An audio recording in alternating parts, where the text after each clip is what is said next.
In the early 20th century, America was the land of boundless optimism, a nation roaring with industrial might and dizzying prosperity.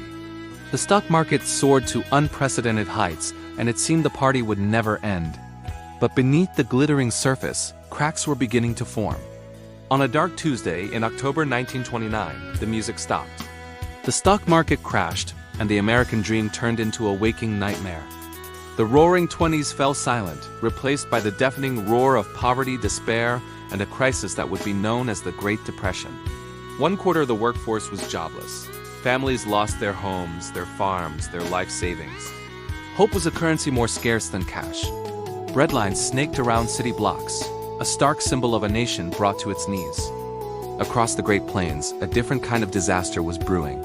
Years of unsustainable farming practices and severe drought turned fertile topsoil into dust. Massive, dark clouds, dubbed black blizzards, swept across the landscape, choking the air and burying everything in their path. The Dust Bowl was a biblical catastrophe, forcing hundreds of thousands of desperate families, the Okies, to abandon their land and migrate west in search of a new beginning, a journey immortalized in John Steinbeck's The Grapes of Wrath. For millions, the road became their home.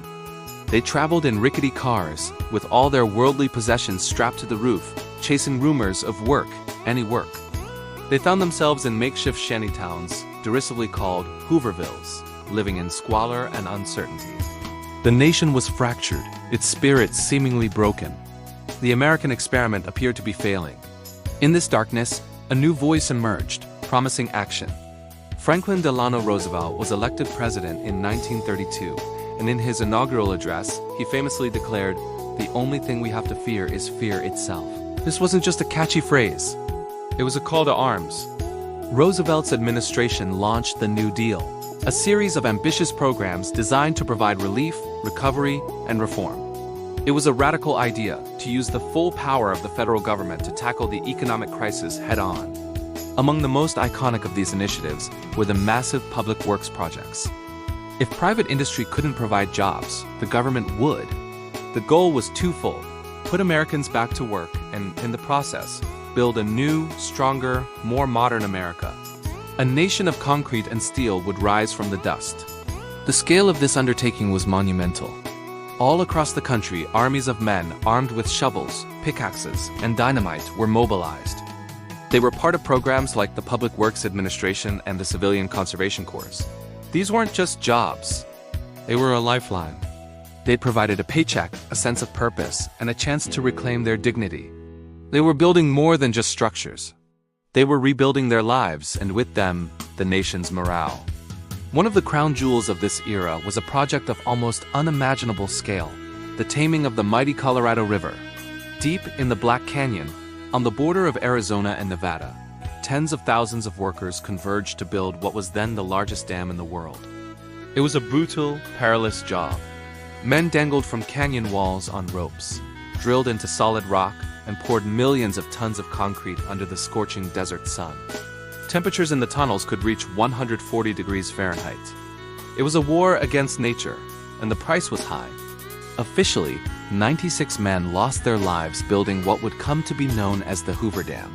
But when it was completed, ahead of schedule and under budget, it was a modern marvel, a towering testament to human ingenuity and perseverance. The Hoover Dam provided desperately needed electricity to power the growing cities of the Southwest, controlled the devastating floods of the Colorado River, and created a massive reservoir, Lake Mead, that supplied water for farms and communities. It was a symbol of what America could achieve, even in its darkest hour. It proved that from great hardship could come great progress. The building spree didn't stop there.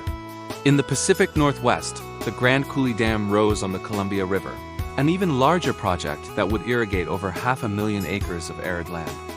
In the rural South, the Tennessee Valley Authority transformed an entire region, building a network of dams to control floods, generate cheap electricity, and lift millions out of poverty.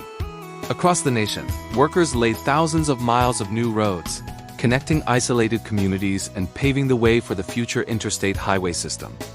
They built iconic bridges like San Francisco's Golden Gate and Bay Bridge, engineering feats that defied gravity and captured the world's imagination. They erected schools, post offices, hospitals, and parks, the very fabric of American community life. These weren't just functional structures. Many were adorned with art, murals, and sculptures, funded by programs like the Works Progress Administration. The New Deal recognized that feeding the soul was as important as feeding the body. It was a declaration that beauty and culture belonged to everyone, not just the wealthy. Each rivet hammered, each brick laid, each yard of concrete poured was an act of faith in the future. It was a collective effort, a belief that by working together, Americans could overcome any obstacle. They weren't just building infrastructure. They were building a bridge from despair to hope. The Great Depression was a time of immense suffering, a scar on the American psyche. But it was also a crucible that forged a stronger, more resilient nation. The hardship revealed a deep well of courage and determination. It forced a re-evaluation of the role of government and our responsibility to one another. The incredible infrastructure built during those years is a legacy we still live with today. We drive on those roads, cross those bridges, and draw power from those dams. They stand as silent, powerful monuments to a generation that faced total collapse and chose to build. They chose to work.